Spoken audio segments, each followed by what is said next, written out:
Hello, guys. This is Marisha Ray. And Matthew Mercer. And you are watching the LipRoll podcast with Valerie Morehouse. Welcome to LipRoll. Yeah. We've got two exciting guests, Matthew Mercer and Marisha. Yeah, When I say it, I'll say Marissa, but Marisha Ray. You got it. You are a husband and wife team. We are indeed. So I don't know a whole lot about y'all, but my team does. And so we're going to kind of ask you a bunch of questions on the fly. I think, Spencer, I'm going to kick this over to you to do. Yeah. So why don't intro. you both kind of just introduce yourselves? I know the internet knows who you are. Yeah. Our audience, Valerie's, could kind of have some context in case Yeah. they don't. You guys want to just...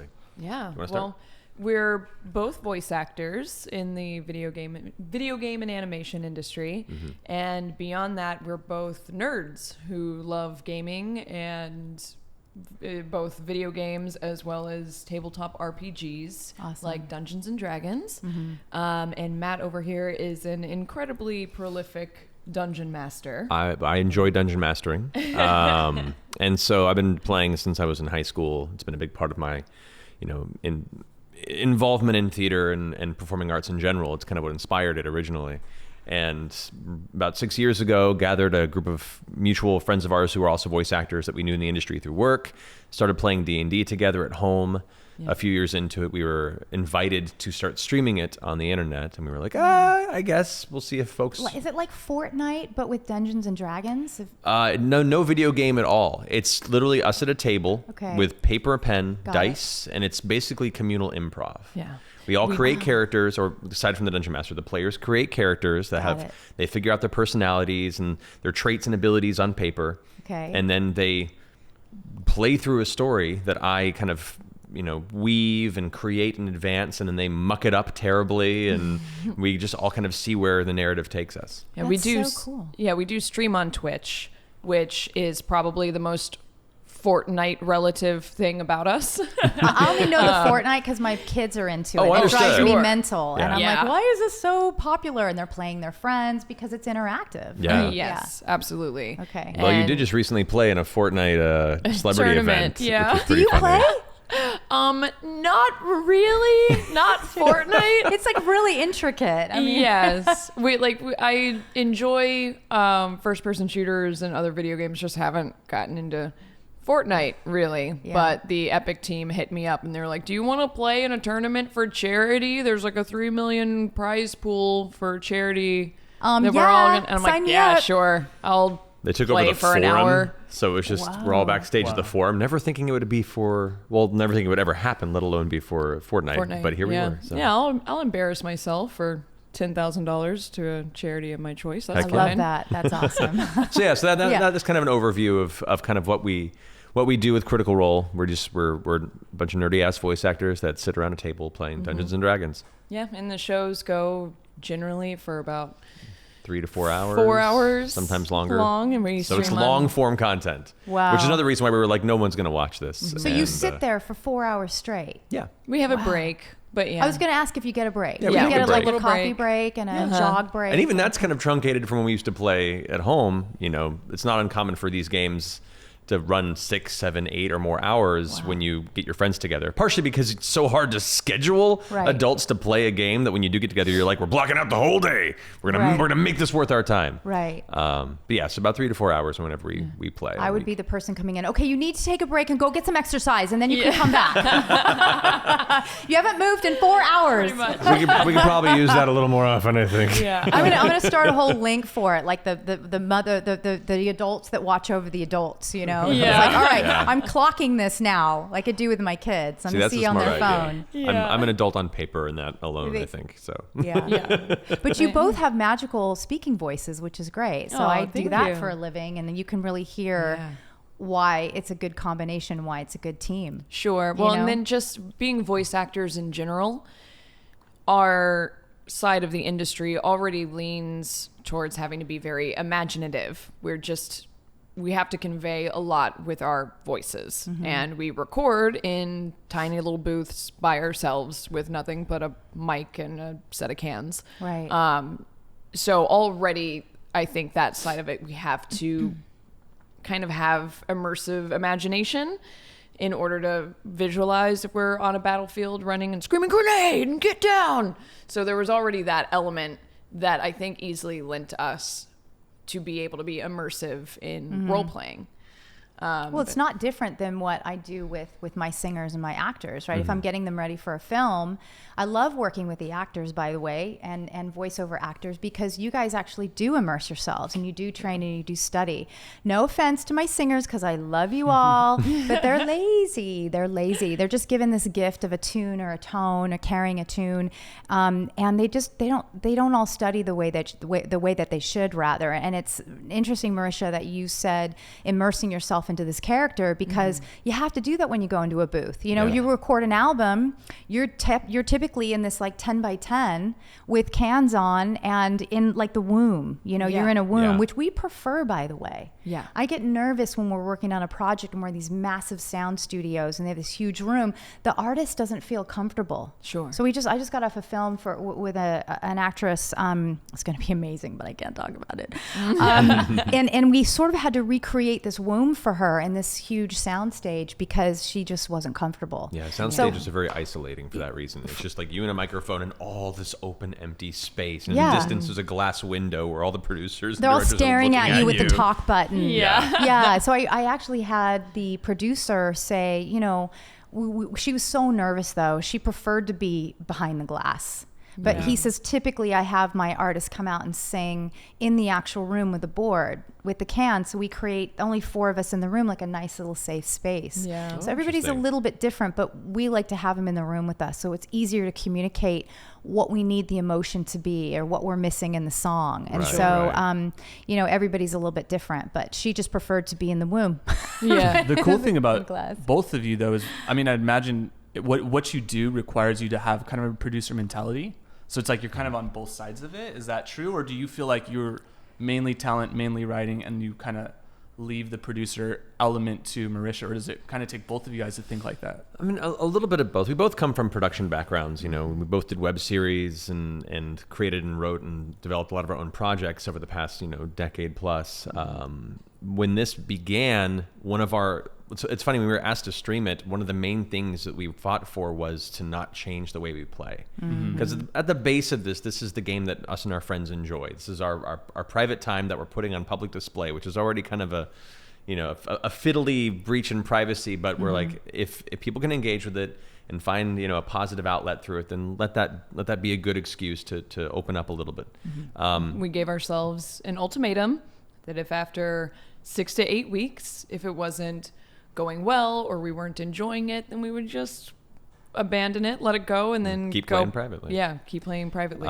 But as far as the production standpoint goes, for our main show, Critical Role, we try and minimize as much production as possible. We literally set up cameras properly so we have coverage, and then we just play and try and forget they're there. And that's been really great for us because we still get to enjoy the game as, you know, a little sacred space every week that our friends get together and just play for a few hours.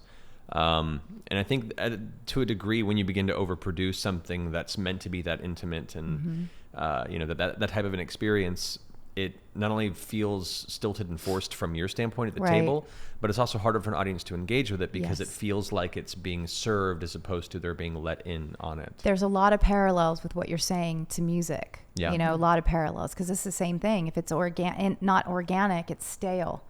You know, and so I'd way rather have someone have an emotional response in a recording session and tune it slightly. Different live currency, but lots of the same parallels.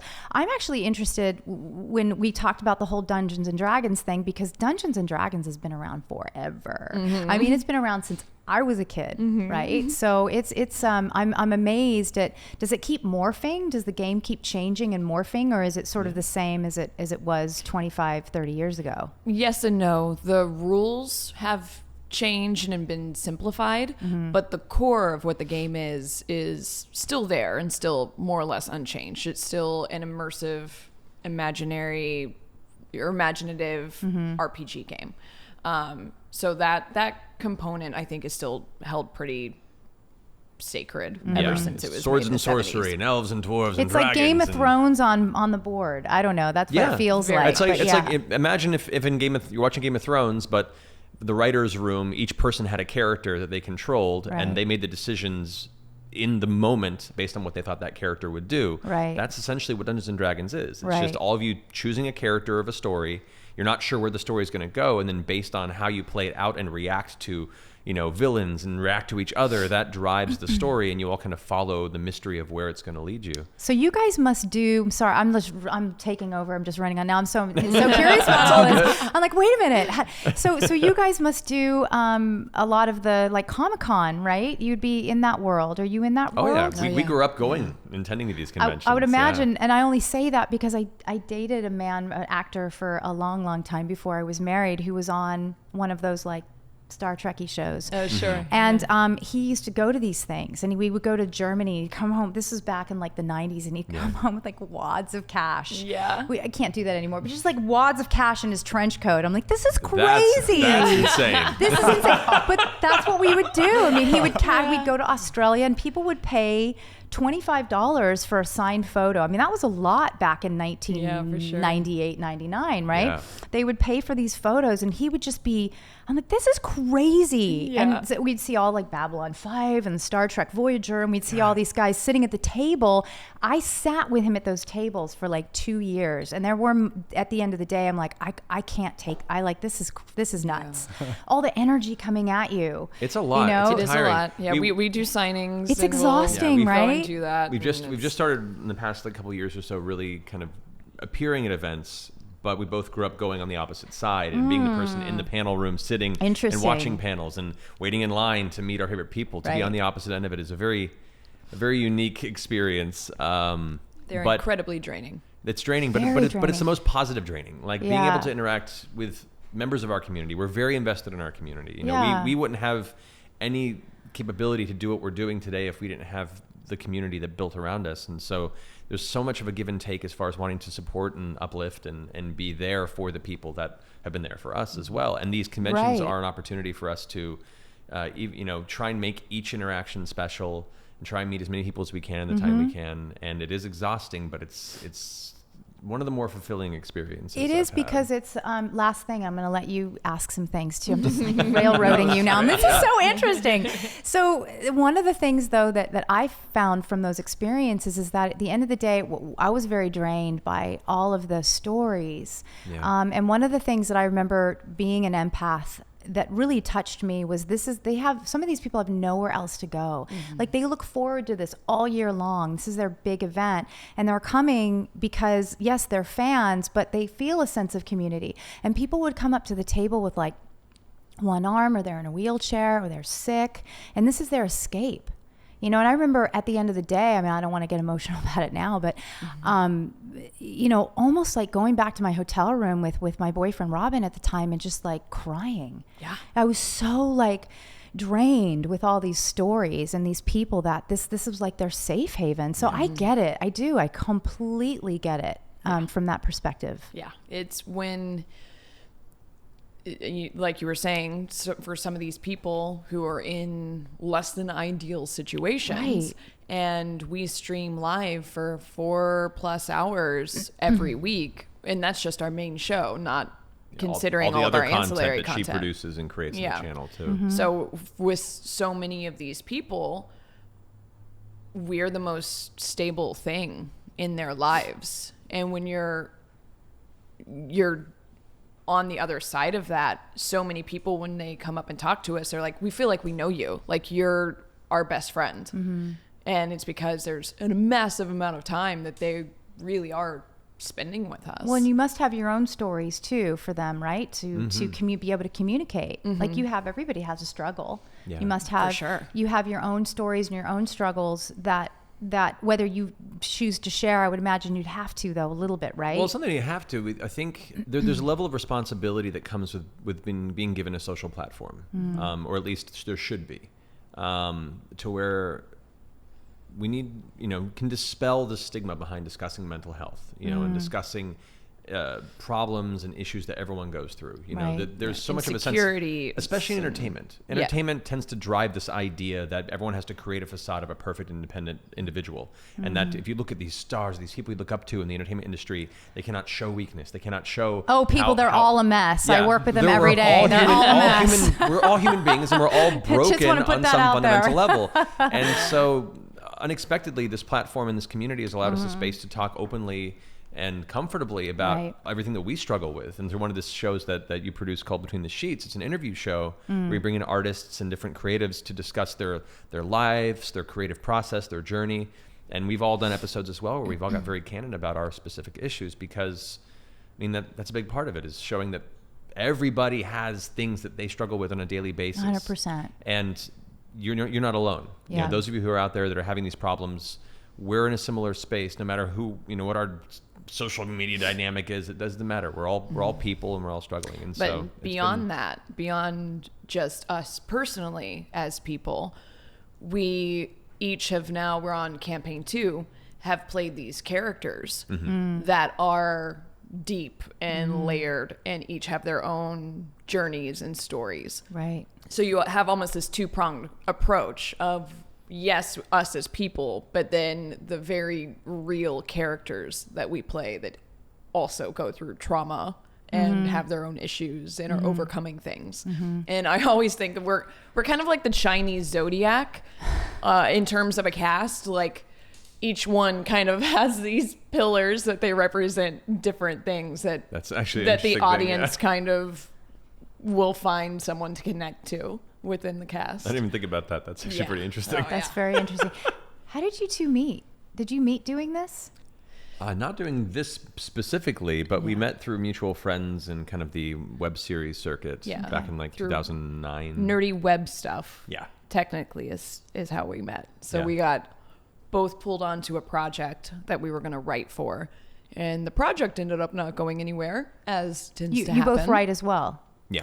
Yeah. Okay. Well, especially I moved out here in 2008, and I feel like you were also getting into production and writing and, you know, voiceover in that time. There's only so much time you can spend in Los Angeles as an actor, you know, in the cattle calls and the very, very it's tough like seniorios where you're like, you know what, I'm just going to start making the my things own I shit. want to do. Yeah. No, and that's smart. You have to trailblaze. I mean, we're all about that. Everybody, you know, it's trailblazing your own path. That's how I landed where I land in my job, my career today. But you have to have an idea, and you have to want to go for it 100%. Yeah. You know, I was an actor, and I was doing my own music and whatever. And I had a light bulb moment like that. And I was at a last audition, I had 4 scenes, and I killed it because I didn't want it. Sure. I didn't want it anymore. And I came to that conclusion. I was 30. Yeah. Yeah. Long time ago. But I did come to that conclusion in the room. I'm like, this isn't special. There's no control. There's nothing fun about this. No. And I just couldn't see myself doing it one more day. Yeah. And I just went in and said, okay, I'm here. I'm going to fulfill my commitment. I'm going to go in and do the read. And it was the best audition I ever had, because I knew I was going to walk away. And I did. I got in my car, and that was it. I was done, you know, and I said, this is what I want. I want to be helpful, and I want to do things the way I want to do them. So I completely get that. And it seems like you guys have kind of gone through different phases of your careers to kind of land at this like point where you're doing, I'd imagine, exactly what you love, but then now there's kind of a new responsibility of like, okay, we've created this empire. How do we want to steer it now? So how do you guys make those choices as far as like it's in your control now? And I'd imagine, you know, is that how it feels? Yeah. Yeah. Well, the blessing and also curse of being in charge of your own empire is that if you mess up, you have no one to blame it on. Right. Like, at least when we were I blame it on my assistant, Ella. Everything's her fault. Fair enough. Ellis did it. It was the girl in yellow. I get a few of those texts sometimes. I do. I get that. But you also have the freedom, you know, to do whatever you want. And and no one knows your audience and our company and what we do better than us. You know, so just when we were still under another banner, and the things that we would try and get through, and like you always have to go up that ladder to get the approval, and then there's always just going to be someone above you that goes, I don't get it. No, that's dead in the water. Most of the entertainment industry and every experience we had with projects and ideas we wanted to do is always somebody you had to go to for approval, somebody you had to go to you know, request the necessary elements to make it happen, and then you're also now behooven to many other ideas that may not see the project the same way you do. And so to accidentally stumble into creating Critical Role and then having it expand the way it has, and then the community around it, and having this opportunity through their good faith in what we do to create new projects outside of that as well, and to now be in a place where if we have an idea, we can just do it. Is really freeing as much as it is nerve-wracking. It's got there's a lot of responsibility on that end. I mean, I worked in the music industry, out of college, and had a real job at a label, if you could call it a real job, but it was a 9 to 5 and it was very stressful. And I had to answer to a lot of people, and I was just tired of it. I was tired of all of it. And I said, I don't want to do this anymore. I want to take control. And I want to do things my way. I know that this is going to be hard, but I did. I've been doing it for 23 years now. Yeah. And I would never trade it ever. Yeah. So it takes a certain special person to realize and have that inner energy and that self-love to go, I can do this.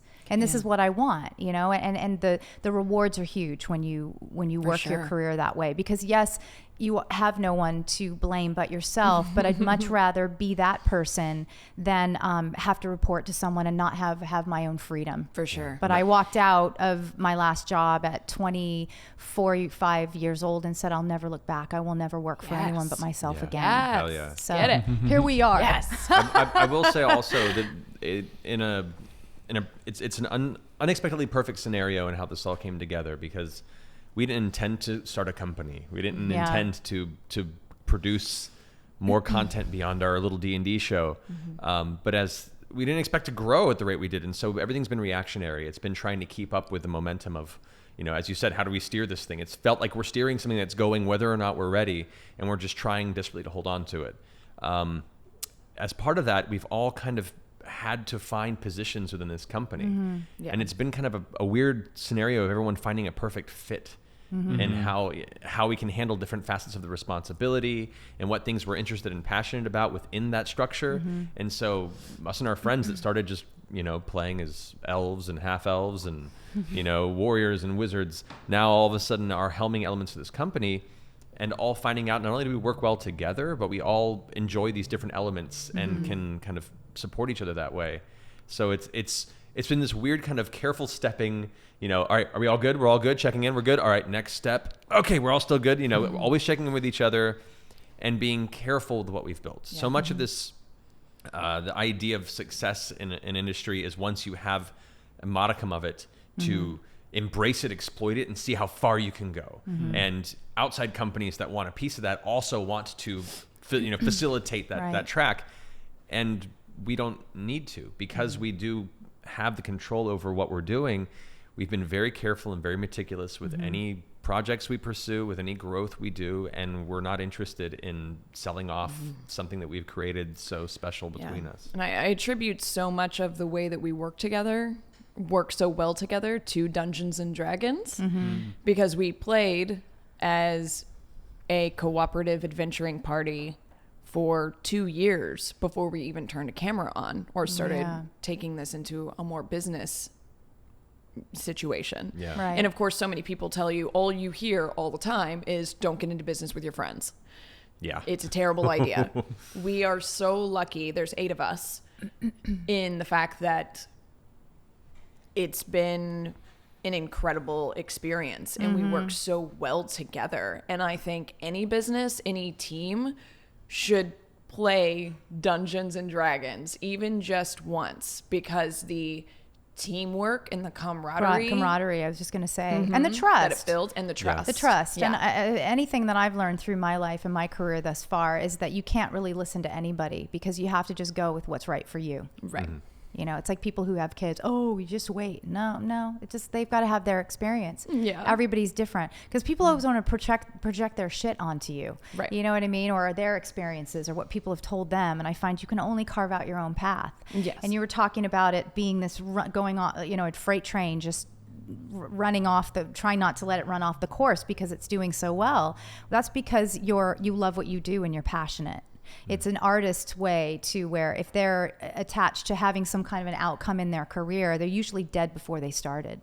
They have to just enjoy the process and love it, and the good stuff comes from there. It's working from the inside out, not the outside in. Yeah, that's absolutely awesome. That's so cool. So how do you guys incorporate kind of your team in like today's current iteration? Like, what are some of the examples that you guys would break down? Like, okay, this is how we kind of divvy up the responsibilities. This is what a day in the life looks like at our, And how many are there of you? Of the main core, we have 8 people that kind of Yes. started this and helm the main facets of the company. Yeah. And then we've had to hire Expand. employees to help out with production and post work and think we have running projects and merchandise and everything. 16 Wow, that's great. employees. That sounds about right. Yeah, but Something like that? including the Including contractors. us. Including the contractors. Yeah. No, I don't know. But yeah, it's grown a lot. It's unique because like Marisha's our creative director, so she helms the Twitch channel and all the content that includes developing new shows, seeing the production schedule, the hiring of talent, developing and writing of scripts and promos. Like she handles pretty much everything that's not the main Critical Role show, and even then she helps helm a lot of the post work and schedules there. So she's kind of our creative development mom there. I'm the chief creative officer. I'm the one who not just runs our main show and is the dungeon master, but I kind of am the father of the lore of the world that we play in Exandria, oversee to all the story elements. Like we have a comic book with Dark Horse that's been going on for a while. I make sure to do all the approvals to keep everything consistent within the world and to help beat out and outline all the main stories for that the writers then get to run with. So I helm all the creative things that are specific to Critical Role. Travis, he's our CEO. He handles all the business stuff, and thank God, because I'm completely deaf to business. I don't know how it functions. I don't have a brain for it. And he unknowingly found himself really enjoying being like a CEO. Yeah. He's so good at it. He's so good at it. And Great. He's this like bulldog in the room when none of us can be. Yeah. And it's all him, just like to put it into context of D&D, he's the paladin holding the shield at the front line that's holding back all the legal dogs and the money grubbing business interests who's just fighting them off to keep us protected. Yeah. You got to have that guy. Yeah. That guy is crucial. And Yes. he is, and he does He's a great. phenomenal job. Yeah. Laura, who's his wife, she's in charge of all of our merch. Develops, creates it. Yeah, through. she just has a great eye for design. Then we have like Liam, who's very much in charge of like PR and community engagement and all of our artists, and Taliesin, who does like weird ancillary creative projects and make sure that our art books look good, and Sam, who's kind of heading off our animated series that we're about to get into. So each person in the entire cast, and then Ashley, who is we can't talk announce about that yet. But we were about to say something bad. Yeah, she's helming a cool element that we'll be talking about soon. Very soon. Awesome. Okay, So yeah, awesome. each person ended up just falling into these pillars and these spearheads, and it kind of happened naturally, and we all work perfectly together. It's turned into this amazing little system. How You do have you to guys- be, go sorry, ahead. I was going to say you have to be able to assemble that team. Yes. You know, the team is so important. Yeah. I was just going to ask, how do you guys, because I mean, I'm a songwriter, I'm a producer. I feel like all of us have work that comes home with us. How do you, like when you go to bed, do you feel like, okay, this is an end of a day, tomorrow I'm going to wake up with a new day? Or do you feel like it constantly carries over? No, it's because- constant. It's constant. Yeah. Well, We're behind all the time. And it's funny. I didn't think about it until recently, but I look back. We this past weekend we actually had like 1.5 days where we just relaxed. Yeah. I think And it that was was like the the first first time weekend. since like March. Yeah, since March we had a weekend, and it's not uncommon for us to pull 12, 14, sometimes 16-hour days because things have to get done. Right. Things have to get finished and improved, and We're a tenacious bunch. yeah. We can't, we want to keep doing things, and Yeah. we can't say no. And Dark Horse is like, you want to do a comic? And we're like, heck yeah, we do. With what time do you have to do this? None, but You we're know going what? to do it. You just say yes and figure it out later. Exactly. Yeah. That's I've- exactly It's been a it. lot of that. Yes. Few things teach you to be tenacious as well as being a starving actor in Los Angeles Yeah. for a protracted period of time. Like Right. you begin to appreciate the work that comes and the opportunities. But as we're learning now, as just for our mental health, we also have to be a little particular with the things we take on. So it's a balance we're still finding. Yeah. You'll never find it. We'll never find it, I'm sure. But Just to let you know. exactly. But we love what we do enough to the point where, we don't burn ourselves out too much, but we do tend to bring ourselves, close to the line occasionally. Yeah.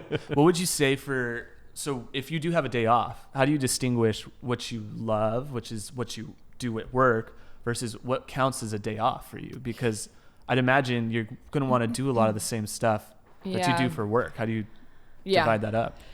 That's an excellent point. Yeah. Because we don't really play. It's a good question, Spencer. Yeah. I just deal with the same thing, so that's why I'm curious. Sure. Yeah, it's hard when you. I'll be play. on a beach somewhere, laying, And that's literally what I've had to do doing now. nothing. Yeah. Is talking to no one. It's kind of that. It's kind of that. Like we'll just stay in our pajamas all day. Yeah. And like try and turn off the phones. Yeah. And Play we still video games. game Yeah, we together still game. that we can do. I love that. There's a whole docu-series in this too. There's a camera following you guys around. Yeah, we're big fans of like the drivable Airbnb just outside of LA for a weekend, and just like the two of us have a little cabin in Big Bear or something, and just bring some board games or bring our PlayStation with us and just disconnect, go on a hike, come back, and then play some Divinity 2 or something, and just be nerds together. That's our kind of disconnect. Amazing. Yeah. That's super cool. You guys, so as voice actors, how much of that, I mean, you do it every day with the Dungeons and Dragons, but so you take lots of other projects though, just as voice actors, right? So we have like that's 3 separate full-time from jobs. your company, your business. Yes. Yeah. So juggling multiple How careers do you is do unique. that? It's It's like, I gotta hard. go. I'm gonna be on set. I've got to do ADR, or I have, whatever. We just schedule it, and someone else fills the gap if they can. Yeah. It's hard. I will say it's not easy. Yeah. But VO is still such a passion for all of us. It's how we all met. It's something that we all, are passionate about. We're just have to be more particular with the projects we accept now. Right. Yeah. Back in the day, very much to the idea of say yes to everything, because you never know when the next paycheck's going to come, and then you have to just work your ass off just for that time that there's a lull in work. You have a little bit saved up. That mindset became problematic as this company began to grow, because we found ourselves double booking continuously and having to, to make enough time to do our responsibilities for the company was difficult. So now we're just more particular with the projects we select, and try to understand our scheduling. What's between us. exciting and what pays? I don't know. That would be my criteria. What's the biggest paycheck and what's the most exciting? Yeah. Right. Yeah, So the pretty smaller much. jobs, Kinda, it's like you don't. They start to fall off. And even then, like it's even more just what's more exciting now. Yeah. We're not looking to make a crap ton of money. Yeah. We're looking to live comfortably. And Critical Role, thankfully, is helping us not have to rely so much on VO to where we can be like, I think if it doesn't pay very well, I want to be a part of this project, and we can go ahead and say. Do yes you to two that. do voices, or do you just do? I mean, obviously you have to do voices, but do you do? I have a lot of friends that do voiceover from college, and they have these, voiceover reels where they have like 10,000 different types of voices and cartoons. So do you do that as well? We do. And how did you train yourselves to do that? Spending a lot of time alone. As a Spending kid, a lot of time alone, yeah, driving in LA mimicking traffic. Shit, I don't know. Yeah, no. It's true. Like we grew up loving cartoons and video games, and so it was very much our ears were already tuned into that. And I was thankfully I had a kooky father who also raised me on Monty Python and a lot of I love Monty Python. unique comedic places and like Warner Brothers cartoons, and Mel Blanc was a big inspiration for me as a kid. So as we grew up, we just be weird when we're alone and practice things. And I'm the person in the driveways heading downtown that you look over and see them talking to themselves, like, come to me, child. I will destroy thee. Oh, no, please free me from this endeavor. I'm sorry. We're kind of kooky. And how does that like kind of play into just wrapping up? Because we have one more segment we want to get to, but for your animated series, is it weird casting people now for voices, or is it natural because it's all your friends and kind of both. Yeah. I mean, they thankfully get to play their characters since they establish the voices. Totally. And they feel them. As the Dungeon Master, I played every other character in the world. So they played one character each in the campaign, sometimes two if a character died or something like that. I think the first campaign was 600 characters. Wow. Not all of them are going to be in the animated series, mind you, but a lot of them will be, and I cannot possibly play them because there's, breaks immersion when every character is me for an animated series. So we're going to be getting into the interesting process of bringing in friends of ours in the industry that are very talented and having them take over these characters that I created, as well as bringing in new talent and people that can just really step into those roles. The whole Kickstarter process for this animated series has been a unique. Yeah, can you guys just thing. talk, and we'll go into that with our other segment more, but maybe just quickly kind of so Valerie can hear this. It's 88,000 backers currently, or more than that now, maybe. Yeah. And 88,000 backers when we closed, which is nice, crazy. And we finished at 11.3 million. Wow. Yeah. We were afraid of even doing a Kickstarter. We were like, animation's really expensive. I don't know if it's a big ask for the community to be like, it's $750K per 20 minutes of animation baseline. That's a lot to ask. And we, as is the theme, it seems, completely underestimated people's interest in seeing what we're doing. And so now it's like the top 5 Kickstarter of all time. Wow. It's been so good. It's been really wild. And it's cool because it kind of, in a way, like when I think about what you guys are doing, I think it's almost like a network you've created, and it's just cool to see that like your network that you're programming for and doing has this like big project that like other like corporate networks are going to look at and be like, wow, they just pulled that off without us, I think that's really cool. Oh, there's been a lot of that. They probably don't love that. We pitched it around, we mentioned it in our Kickstarter video. We took it to them. We pitched this thing for like 2 years. Yeah. And once again, kind of going back to what we were saying earlier, no one got it. Yeah. Or it was too much of a risk. It's the Pretty Woman moment. Big mistake. Big mistake. Huge. All of our bags. Yeah. Exactly. I love that. Yeah. And I mean, it's hard, especially in I love that everybody. Climate. Sorry, I love that everybody knows that reference. Yeah, absolutely. Absolutely. I'm just gonna say quiet because I don't think I've seen that movie. But you haven't seen Pretty Woman? It's Pretty Woman with Mo. We watched my best friend's wedding. Your wife has. She must have seen others. it.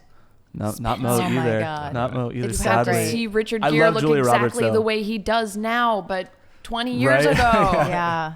Richard Gere. Okay, I'll put that on the list. It's Richard Gere. I know. I see all these guys. I'm sorry, I'm completely off path here, but I see all these guys from when I grew up that was so great looking, and now they're all really aging, and I'm going, oh God, that means I'm old too. No. You're taking the Paul Rudd route. You're taking the Dorian Gray. Exactly. I'll take it. I'm never gonna age. Yeah. Stopping here. That's funny. Yeah. So okay, let's wrap this up. This is kind of our combo. We're gonna go to But I another wanna keep segment. talking to I know. them. Well, we still will. Why don't we just have- with Legos on the table.